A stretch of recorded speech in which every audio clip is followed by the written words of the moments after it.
Shalom à tous. Vous savez, je reçois beaucoup de demandes d'enseignement sur tel ou tel sujet. Les gens m'écrivent et me disent, pasteur, est-ce que vous pouvez enseigner sur ceci ou sur cela? Eh bien, je dis merci à Dieu pour cette demande et surtout pour la confiance que vous portez dans ce ministère. Parce que si les gens demandent que j'enseigne sur telle ou telle chose, c'est parce qu'ils trouvent que la façon dont je présente les Écritures les aide à mieux comprendre les choses, surtout à les placer sous la perspective de la grâce. Et j'en suis fort béni. Mais je ne peux pas non plus répondre à toutes les demandes. Je vais faire les choses en leur temps. Alors, portez ce ministère en prière surtout et que le Seigneur nous donne sa grâce pour répondre à ces choses-là. Alors, j'ai reçu des demandes insistantes pour parler de la Sainte Seine. Je l'ai fait le dimanche. Malheureusement, j'ai vu après que le live n'était pas très bien. Il y a eu beaucoup de cuts. Donc, j'ai voulu rapidement faire cette vidéo pour répondre à ce sujet, pour expliquer un peu ce qui concerne la Sainte Seine. D'entrée de jeu, disons que le mot Sainte Seine n'existe pas dans la Bible.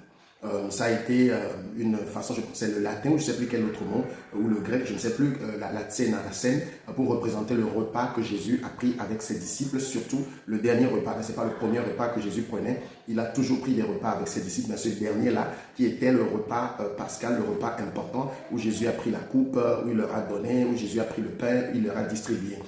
Alors, je connais des églises qui disent qu'on ne doit plus faire la Sainte Seine, on ne doit même plus baptiser, parce que Jésus a accompli tout cela.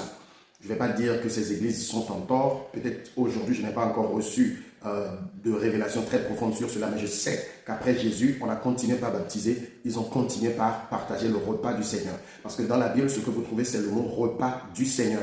C'est totalement différent de ce que nous faisons aujourd'hui avec les pains ou les biscuits et un peu de vin ou du sirop. C'est différent, mais peut-être que dans la symbolique, c'est un peu la même chose. Alors, je vais prendre ce que l'apôtre Paul en dit dans 1 Corinthiens chapitre 11. Et ceux qui m'ont demandé de parler de ce sujet, c'est surtout parce qu'on utilise ce passage pour faire peur aux gens. Et j'ai souvent dit que lorsque vous venez à la Bible, ne venez pas avec la perspective de la peur. Dieu ne fait pas peur à ses enfants. La peur est une arme de l'ennemi et Dieu n'utilise pas l'arme de l'ennemi. Mais en tout cas, 1 Corinthiens chapitre 11 à partir du verset 17, l'apôtre Paul écrit à l'église de Corinthe et avant même de comprendre ce que Paul dit, vous devez comprendre le contexte de l'église de Corinthe. L'église de Corinthe est une église remplie de beaucoup de désordres que l'apôtre a corrigé dans ses lettres. Il dit, en faisant cette recommandation, parce qu'il a fait une recommandation en haut, ce que je ne loue pas, je suis à partir du verset 17, c'est que vous vous assemblez non pour devenir meilleur, mais pour devenir pire. Et d'abord, j'apprends que lorsque vous vous réunissez en assemblée, il y a parmi vous des divisions, et je le crois en partie. Il faut bien qu'il y ait aussi parmi vous des controverses, afin que ceux qui sont dignes d'approbation soient manifestés parmi vous. Donc, lorsque vous vous réunissez, ce n'est pas pour manger le repas du Seigneur. Il faut comprendre ici que le modèle, c'est un peu le modèle de l'agape. Les gens se réunissaient autour de l'agape. Et donc, c'est de cela que l'apôtre parle. Ce n'est pas pour manger le repas du Seigneur, car en mangeant avant les autres, chacun prend son propre repas et l'un a faim, tandis que l'autre est ivre. N'avez-vous pas des maisons pour y manger ou y boire? N'avez-vous pas des maisons pour y manger et boire? Ou méprisez-vous l'église de Dieu et couvrez-vous de confusion ceux qui n'ont rien? Que dirais-je? Vous louerai-je? En cela, je ne vous loue point. Car j'ai reçu du Seigneur ce que je vous ai transmis. C'est que le Seigneur, Jésus, dans la nuit où il fut livré, prit du pain et après avoir rendu grâce, il le rompit et dit, ceci est mon corps qui est pour vous. Faites ceci en mémoire de moi. De même, après avoir soupé, il prit la coupe et dit, cette coupe est la nouvelle alliance en mon sang. Faites ceci en mémoire de moi toutes les fois que vous en boirez. Car toutes les fois que vous mangez ce pain et que vous buvez cette coupe, vous annoncez la mort du Seigneur jusqu'à ce qu'il vienne.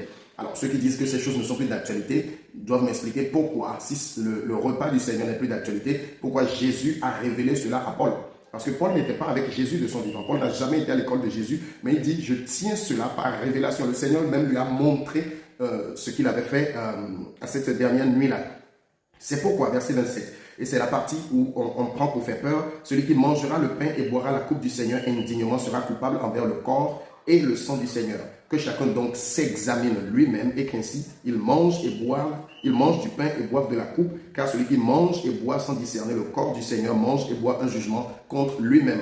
C'est pourquoi il y a parmi vous beaucoup de malades et d'infirmes et qu'un assez grand nombre sont morts. Si nous nous jugions nous-mêmes, nous ne serions pas jugés. Mais par ces jugements, le Seigneur nous corrige afin que nous ne soyons pas condamnés avec le monde. Ainsi, mes frères, lorsque vous vous réunissez pour le repas, attendez-vous les uns les autres. Alors, on utilise beaucoup ce passage-là pour mettre la peur dans les gens. Et lorsque on veut faire le repas du Seigneur, la Sainte Seine, on va dire examinez-vous. Et s'il y a à l'intérieur de vous un péché, ne venez pas. Vous savez, j'étais même dans des églises où j'ai vu des pasteurs ne pas se lever pour aller prendre la Sainte Seine. Et nous nous sommes tous dit, le pasteur doit avoir péché. Parce que c'est ce qu'ils ont mis en nous. Mais ce n'est pas ce que la parole dit ici. L'apôtre Paul n'est pas en train de dire que regardez votre vie et s'il y a un péché, ne venez pas. Pourquoi je le dis ainsi? L'apôtre dit à partir du verset 27, c'est pourquoi celui qui mangera le pain et boira la coupe du Seigneur indignement sera coupable envers le corps et le sang du Seigneur. Que chacun donc s'examine soi-même et qu'ainsi il mange. Vous n'avez pas lu ça? Examinez-vous et venez manger. Ça veut dire, le but de cet examen n'est pas de vous exclure, mais de vous faire comprendre que vous ne devez pas vous reposer sur votre propre justice. Vous savez, il n'y arrivera jamais un moment où vous allez examiner votre vie et vous ne verrez pas quelque chose à vous reprocher. Si vous regardez votre vie, si vous regardez tout ce que vous faites, vous allez trouver des reproches. Donc le Seigneur n'est pas en train d'exclure des gens. Et d'ailleurs, la situation dont Paul parle, il a commencé par décrire cela à partir du verset 17. Dans l'église de Corinthe, lorsqu'ils se réunissaient pour la GAP, ce que les gens faisaient, c'est qu'au lieu de s'attendre les uns les autres, que tout le monde soit réuni et qu'on partage le repas que nous tous on a apporté, parce que certainement beaucoup vont arriver sans repas et donc vont profiter pour manger, parce que vous savez, dans l'église de Corinthe il y avait aussi beaucoup d'esclaves, c'est des gens qui travaillaient et généralement le culte était le soir et ils venaient, donc ils n'avaient rien, mais le temps qu'ils arrivaient, les gens avaient déjà fini de manger, d'autres étaient ivres et d'autres ont faim. C'est ce que Paul est en train de corriger dans cette église. Donc il les appelle à s'examiner leur intention. Quand ils viennent se réunir pour le repas, il est préférable de ne pas venir pour le repas si vous venez pour manger votre propre repas sans attendre les autres. Mais ce n'est pas une menace pour nous aujourd'hui.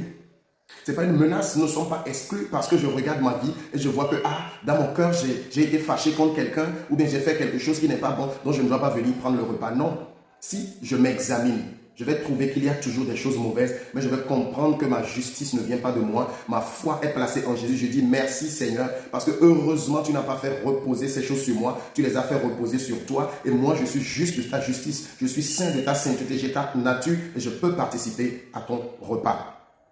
Je vais finir en répondant rapidement à deux questions. Est-ce que les enfants peuvent manger le repas? Oui. Je ne vois pas pourquoi vous excluez les enfants. Lorsque vous prenez le premier repas pascal, les enfants l'avaient mangé en Égypte avant le départ. Et nulle part dans la Bible, les enfants ne sont exclus de ce repas-là. Pourquoi vous excluez les enfants des choses de Dieu? Peut-être vous allez considérer que c'est quelque chose de sacré. Est-ce que les enfants ne peuvent pas être associés au sacré? Laissez venir à moi les petits-enfants et ne les empêchez pas. Ce sont les adultes qui bloquent les enfants. Jésus veut que nous les laissions. Il ne nous demande même pas de les amener, il dit de les laisser venir. Donc tout ce que vous faites pour les grands, vous pouvez le faire pour les enfants. Deuxième question, est-ce que j'ai besoin d'être baptisé avant de prendre le repas du Seigneur? Non. Ça, c'est une transmission catholique. Nulle part le baptême n'est la condition pour prendre le repas.